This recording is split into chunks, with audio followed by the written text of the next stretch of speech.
ছাত্ৰ ছাত্ৰীসকল মই মৌচুমী তোমালোক সকলোকে জোনাক মৌচুমী ইকো ক্লাছলৈ স্বাগতম জনাইছোঁ। আজি আলোচনা কৰিবলৈ লৈছোঁ BA second semester Guwahati university unit number 1 and BA fourth semester Dibrugarh university unit number 1ৰ ষ্টেটিষ্টিক্সৰ যোনটো পাৰ্ট আছে সেই পাৰ্টটোৰ এটা কুৱেশ্যন। আজি কুৱেশ্যনটোত আমি আলোচনা কৰিম কেলকুলেট দ্য কোএফিচিয়েণ্ট অফ ভেৰিয়েন্সৰ সম্পৰ্কে। আমি এইখিনি যেটো আমি স্টেপ ডেভিয়েশ্যন মেথড হয় সেই স্টেপ ডেভিয়েশ্যন মেথডত কুৱেশ্যনটো কৰিম। ভিডিঅ'টো শেষলৈকে চাবা, যথেষ্ট ইম্পৰ্টেণ্ট হয়। এতিয়া চোৱা, আমাক এটা সিৰিজ দিয়া হৈছে যোনটো আমাৰ কণ্টিনিউৱাছ সিৰিজত আছে। ইয়াত মাৰ্কছখিনি আছে 0 to 10, 10 to 20, 20 to 30, 30 to 40, 40 to 50, 50 to 60, 60 to 70। ইয়াৰ এগেইনষ্টত যোনটো নাম্বাৰ অফ ষ্টুডেণ্ট দিয়া হৈছে 2, 4, 5, 9, 10, 6 and 15। ঠিক আছে, এইখিনি আমাক নাম্বাৰ অফ ষ্টুডেণ্ট যেতিয়া দিয়া থাকে সেইখিনি হৈছে বাৰম্বাৰতা, যাক আমি ফ্ৰিকুৱেঞ্চি বুলি কওঁ। এতিয়া যেতিয়া আমাক কোএফিচিয়েণ্ট অফ ভেৰিয়েন্স উলিয়াবলৈ দিয়ে তাত বিভিন্ন ধৰণৰ মেথড আছে। আজি আটাইতকৈ যোনটো লং মেথড হয়, যোনটো আমি ষ্টেপ ডেভিয়েশ্যন মেথডত কৰোঁ, সেই কনচেপ্টটো আমি আলোচনা কৰিম। ইয়াৰ কিছুমান ইজি মেথডো আছে, সেইখিনি আমাৰ কোৰ্চৰ ভিতৰত অলৰেডি বহুতখিনি তোমালোকক কৰোৱা হৈছেই। এতিয়া চাবা, যেতিয়া কণ্টিনিউৱাছ সিৰিজত এটা কনচেপ্ট আমাক দিয়ে, ডেট মিনছ আমাক মাৰ্কছ হিচাপে দিয়া থাকিব, ঠিক আছে, তেতিয়া আমি এম ওলাব লাগে। এম হৈছে মধ্যবিন্দু। এই সিৰিজ দুটাৰ মাজৰ যোনটো মিডল পইণ্ট বা মধ্যবিন্দু সেইটো উলিয়াব লাগিব। তাৰপিছত এফ যোনটো আমাক দিয়াই হৈছে, তাৰপিছত ডি উলিয়াব লাগিব। ডি উলিয়াবলৈ হ'লে এক্স মাইনাছ এ। এতিয়া আমি যোনখিনি মিন উলিয়াম, মিনৰ পৰা এটা ভেলু আমি এজুম কৰি ল'ব লাগিব, সেইটোক আমি এৰে ডিফাইন কৰিম, ঠিক আছে। নেক্সট আমি ডিৰ পিছত ডি ডেছ উলিয়াব লাগিব। ডি ডেছ উলিয়াই পেলাই এগেইন ডি ডেছ স্কোৱাৰ কৰিব লাগিব, এফ ডি ডেছ কৰিব লাগিব, এফ ডি ডেছ স্কোৱাৰ কৰিব লাগিব। গতিকে 1 2 3 4 5 6 7 8, গতিকে কেইটা কলম হৈছে? 8টা কলম হৈছে, ঠিক আছে। গতিকে সেইখিনিও মনত ৰাখিব লাগে, যেতিয়া এই মেথডটো কৰিম আমাৰ কলম কেইটা বহিব লাগিব, সেইটো এটা কথা, ঠিক আছে। এতিয়া আহিছোঁ মিনৰ যোনটো এম হয় সেই এনটো উলিয়াবলৈ। এতিয়া এইটো হ'ব 10 plus 0 plus 10 divided by 2। That means কিমান হ'ব? 10/2 ইকুৱেল টু 5। দেখিছানে? 5 পাইছোঁ। নেক্সট আমাৰ হ'ব 10 plus 20 divided by 2। That means 30/2 equal to 15। ঠিক আছে, এনেধৰণে গৈ থাকিব। আৰু এটা কথা কওঁ, যেতিয়া আমাৰ সিৰিজটো যদি আমি ভালদৰে অবজাৰ্ভ কৰোঁ, তাৰ ডিফাৰেঞ্চ কেইটা চাম। এতিয়া ইয়াৰ প্ৰত্যেকৰে ডিফাৰেঞ্চ কিমান আছে? 10 আছে। যেতিয়া ডিফাৰেঞ্চটো ছেইম হ'ব তেতিয়াহ'লে আমি যোনটো এম পাম সেই এমটো আমি 10কে বঢ়াই গ'লেও হ'ব। এতিয়া 5 পালোঁ, 15 পালোঁ, নেক্সটটো 25। যেনেকৈ 20 প্লাছ 30 কিমান হ'ব? 50। 50 2ৰে ডিভাইড কৰিলে কিমান হ'ব? 25। দেখিছানে? 30 প্লাছ 40, হয়নে? ইয়াত আছে 30 প্লাছ 40 কিমান হ'ব? 75। 75 এগেইন আমি যদি তাক 2ৰে ডিভাইড কৰোঁ তেতিয়াহ'লে হ'ব 35।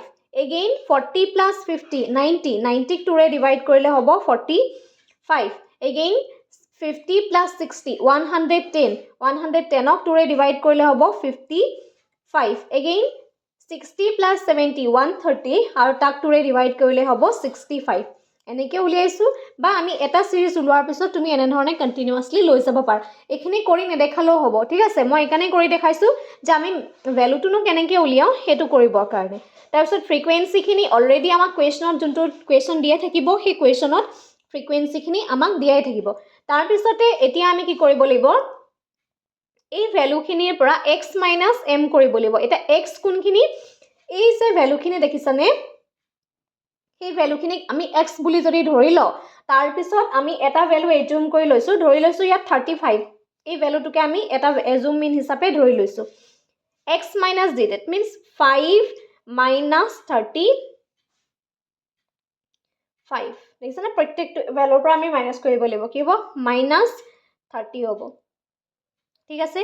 নেক্সট হ'ব 15 মাইনাছ 35 হ'ব minus 20। Next 25 minus 35 equal to minus 10. Again 35 minus 35 equal to 0. 45 minus 35 equal to plus 10. 55 minus 35 equal to 20. 65 minus 35 equal to 35. Okay? Sorry, equal to 30. ঠিক আছে, এইখিনি প্লাছত ওলালে এইখিনি মাইনাছত ওলালে আৰু এই ভ্যালুখিনি যদি আমি প্লাস কৰোঁ তেতিয়াহ'লে তাৰ ভ্যালুটো কি হ'ব 0 হ'ব কাৰণ এইপিনে 50 60 আৰু এইপিনেও 60 plus 60 minus 60 equal to 0 next আৰু এটা কাম কৰিব লাগিব দ্যাট মিন্স নাম্বাৰ আমাৰ টোটাল ফ্ৰিকুৱেন্সিৰ নাম্বাৰটো আমি চাব লাগিব দ্যাট মিন্স এই গোটেইকেইটা ভ্যালু তুমি প্লাস কৰিব লাগিব প্লাস কৰি পেলাই আমাৰ যোনটো ভ্যালু হয় সেইটো লিখিব লাগিব 6 11 20 30 40 50 that means total value আমাৰ কিমান হল 50 হল ঠিক আছে তাৰ পিছতে d dash কৰিবলৈ এটা c টো কি c টো হৈছে যে এই দুইটাৰ যোনটো ডিফাৰেন্স হয় সেই ডিফাৰেন্সটো যেহেতু 10 আছে that means তুমি কি কৰিব লাগিব -30 divided by 10 এটা ইয়াত তুমি লিখি দিবা c equal to 10 ঠিক আছে c equal to 10 আৰু ইয়া লিখি লোৱা a equal to 35 আমি ধৰি লৈছো ঠিক আছে I hope clear আহিছে সকলোৰে -30 divided by 10 এটো কি হ'ব -3 হ'ব next লিখা -20 divided by 10 -2 next -10 divided by 10 equal to -1 and এটো 0 আহিব next 10 by 10 equal to 1 20 by 10 equal to 2 again 30 by 10 equal to 3 ঠিক আছে নেক্সট এতিয়া আমি d dash সে উলিয়ালো d dash উলোৱাৰ পিছত d dash স্কয়াৰ এই যে ভ্যালুখিনি পালা এই ভ্যালুখিনি তুমি আকৌ স্কয়াৰ কৰিব লাগিব কোনখিনি ভ্যালু -3 -2 -1 0 1 2 3 ঠিক আছে এটা 3 ক আমি স্কয়াৰ কৰিলে হ'ব এখিনিত আহিব 9 2 স্কয়াৰ কৰিলে হ'ব 4 1 স্কয়াৰ কৰিলে 1 0 হ'ব 1 4 and 9 ঠিক আছে ইয়াতো আমি d dash উলিয়াব নালাগে নেক্সট এতিয়া কি কৰিব লাগিব f d dash কি কৰিব লাগিব f ৰ লগত এই যে d dash ৰ ভ্যালুখিনি ইয়াত দিয়া হৈছে f d এখিনা হয়তো দেখিছা এই f ৰ লগত আমি এই যে d dash ৰ ভ্যালুখিনি এই d dash ৰ ভ্যালুখিনি প্ৰথমতে মাল্টিপ্লাই কৰো d খিনি নহয় দে d dash দেখিছানে d dash that means f ৰ লগত আমি এই d dash ৰ ভ্যালুখিনি প্ৰথমতে মাল্টিপ্লাই কৰি পেলাই এই ভ্যালুটো পাম ঠিক আছে এটো মই এনেকৈ কাৰ্সন দি দেখাইছো এইটো পাম ঠিক আছে তাৰ মানে 2 into -3 2 into -3 মই কৰি দিছো সোৱা এখিনি হ'ব -6 4 into -2 equal to -8 5 into -1 equal to -5 9 into 0 equal to 0 10 into 1 equal to 10 you say 5 into 2 equal to 10 next 15 ase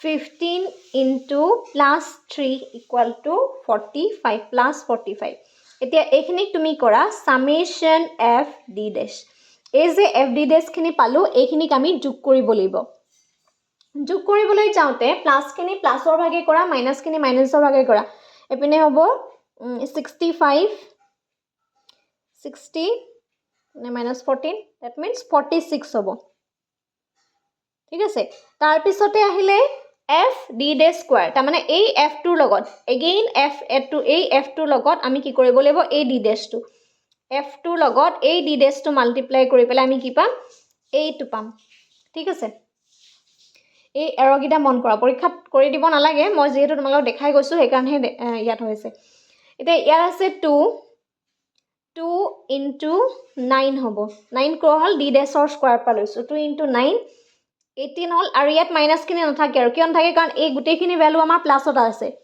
ঠিক আছে গুটেইখিনি ভ্যালু যেহেতু আমাৰ প্লাসত আছে গটিকে এইখিনি আমাৰ আৰু মাইনাসত নাথাকে নেক্সট আহিব 4 into 4 equal to 16 next আহিব 5 into 1 equal to 5 next 9 into 0 equal to 0 next 10 আছে 10 into 1 equal to 10.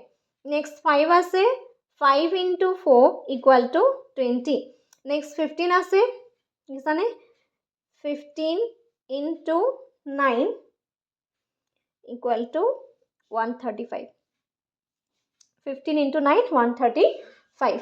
ঠিক আছে এতিয়া নেক্সট আমি কি কৰিব লাগিব summation f d dash square এই ভ্যালুখিনি প্লাস কৰিব লাগিব প্লাস কৰা 14 19 4 1 2 3 4 5 7 8 9 10 0 2 আহিব 1 204 ঠিক আছে তাৰ পিছতে নেক্সট এটা ভ্যালু এটা উলাব লাগিব আমি যেহেতু গাণিতিক মাধ্যম প্ৰথমতে মানে উলিয়াই লব লাগিব যেহেতু প্ৰসাৰণৰ যোনটো সূত্ৰ সেই সূত্ৰটোৰ কাৰণে আমি x বার এই মিন ভ্যালু উলাব লাগিব মিন ভ্যালুটো উলাবলৈ হলে মিন ভ্যালুটোৰ যেহেতু এই মেথডৰ মতে সূত্ৰটো হৈছে a plus summation f d dash divided by n into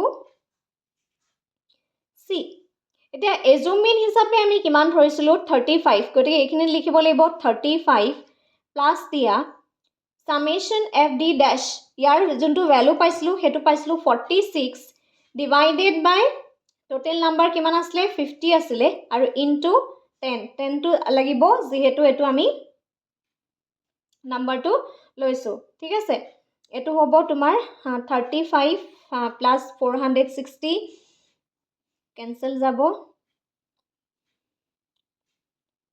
8 point হলে 44 নে 2 আহিব okay 44.2 গটি x bar value that means আমাৰ যোনটো mean value উলালে মাধ্য উলালে mean value টো হৈছে 44.2 তাৰ পিছতে next stepত আমি যেটো আমাক এটা standard deviation লাগিব গটিকে তাৰ ফৰ্মুলাটো হৈছে standard deviation আমি কেবাটাও step follow কৰিহে আমি coefficient of variance উলাব পাৰো directly coefficient of variance উলাব নোৱাৰো যেহেতু আমাক coefficient of variance ৰ যোনটো formula CV equal to sigma x bar into 100 আমি গটিকে এই x bar টো উলা ললো এতিয়া আমাৰ এই standard deviation টো আমি উলিয়াই লব লাগিব এতিয়া সাম ইয়াৰ ফৰ্মুলাটো হৈছে summation f d dash square divided by n লিখা ঠিক আছে এটো লিখাৰ পিছত আমি কি কৰিম আমাৰ এটা সাইন আহিব হেতু হৈছে মাইনাস সাইন অহাৰ পিছত next root over summation f d dash divided by n ইয়াৰ ওপৰত আকৌ হোল স্কয়াৰ দিব লাগিব ঠিক আছে আৰু into c এটো ফৰ্মুলাত পটিব লাগিব আৰু এই ফৰ্মুলাটোত পাতিবলৈ হলে আমি যেহেতু অলৰেডি ভ্যালুখিনি উলাই থৈ আহিছো গতিকে ভ্যালু মতে পঢ়াই দিয়া summation f d dash square value to আমি কিমান পাইছিলো 204 পাইছিলো n ৰ ভ্যালুটো পাইছিলো 50 ঠিক আছে ইয়াত মাইনাস সাইন আছে মাইনাস সাইন বহোৱা সাইন খেলিমেলি নকৰিবা summation f d dash তাত আকৌ হোল স্কয়াৰ আছে ঠিক আছে গটিকে এখিনি লিখিব লাগিব 46 divided by n কিমান হ'ব 50 ইয়াত হোল স্কয়াৰ দিলো আৰু যোনটো c হয় সেই c টো হৈছে 10 ঠিক আছে next stepত আমি কি কৰিম এখিনি যেহেতু আমি একেলগ কৰি লব পাৰো এটো হলে হ'ব root over 204 divided by 50 এটো হ'ব 4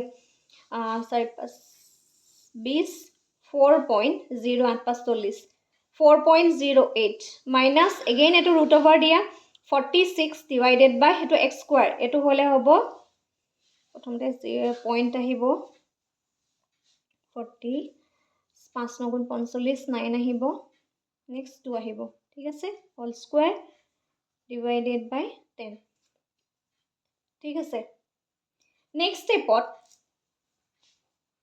4.08 minus 8 root square আছে that means 0.92 এই দুটা যদি আমি মাল্টিপ্লাই কৰোঁ ডেট মিনছ 0.9ৰ যদি স্কুৱাৰ হ'ব এইটো হ'ব 0.8464 ইনটু 10 ঠিক আছে এই দুইটাক আমি এটা একেলগ কৰি ল'ব পাৰোঁ কেনেকৈ পাৰোঁ 4.08 minus 0.8464 into 10 ঠিক আছে নেক্সট ষ্টেপত চাবা এইটো আমি মাইনাছ যেহেতু আছে সেইটো মাইনাছ কৰিলে হ'ব ইয়াত যেহেতু 4 আছে আৰু ইয়াত 0 আছে গতিকে 3.2336 into 10 ইয়াৰ ৰুট অভাৰটো আঁতৰাই দিয়া ৰুট অভাৰটো আঁতৰাই দিলে তাৰ ভেলুটো থাকিব 1.798 into 10 গতিকে ভেলুটো পাম 17.98 ওকে তাৰপিছতে আমাক কোএফিচিয়েন্ট অফ ভেৰিয়েন্স ওলাবলৈ দিছে ডিভাইডেড বাই x bar into 100 আমি ইয়াৰ ভেলুটো পালো কিমান 17.98 divided by x barৰ ভেলুটো পালো 44.2 into 100 লিখিব লাগিব দেই এটো ফৰ্মুলা এটো ইয়াৰ ফৰ্মুলা ঠিক আছে এতিয়া এটো মাল্টিপ্লাই কৰা মাল্টিপ্লাই কৰিলে হ'ব 1798 divided by 44.2 প্ৰথমে 4 বাৰ যাব 16 হ'ব নেক্সট 1 আহিব again 4 আহিব again 40 আহিব next 42 যাব তেতে 100 আহিব 168 গটিকে 0 আহিব next 68 okay 40.68 to hoise coefficient of variance ঠিক আছে that means আজিৰ ভিডিওটোত আমি এটা কথা গম পালো যদি হে আমাক কোৱেশ্চনত coefficient of variance উলাবলৈ দিয়ে গটিকে আমি প্ৰথমতে ইমানখিনি এই 8টা কলম আমি বনাই লব লাগিব বনাই লোৱাৰ পিছতহে আমি ফাইনাল ভ্যালুটো পাম ফাইনাল ভ্যালুটো তুমি ডাইৰেক্টলি নোপোৱা ইয়াত তুমি মিনৰ ভ্যালু উলাই লব লাগিব তুমি স্ট্যান্ডাৰ্ড ডেভিয়েশন ভ্যালু উলাই লব লাগিব তাৰ পিছতহে তুমি যোনটো তোমাক কোএফিচিয়েন্ট অফ ভেৰিয়েন্স উলাবলৈ দিয়ে হেতু উলাব লাগিব আৰু কোএফিচিয়েন্ট অফ ভেৰিয়েন্স উলাবলৈ হলে আমি 100 ৰে মাল্টিপ্লাই কৰিব লাগিব গতিকে 100 টো স্কিপ নকৰিবা এটো চাই লবা যেহেতু এই ইউনিটটোত বহুত বেছি ফৰ্মুলা আছে গতিকে এটা পেজত গোটেই ফৰ্মুলাখিনি তোমালকে লিখি লবা যাতে তোমালকৰ কনসেপ্টখিনি মিক্স হৈ না যায় ঠিক আছে কনসেপ্টটো বুজি পালানে এটা কমেন্ট কৰি জনাবা আজিৰ ভিডিওটো ইমানেই ধন্যবাদ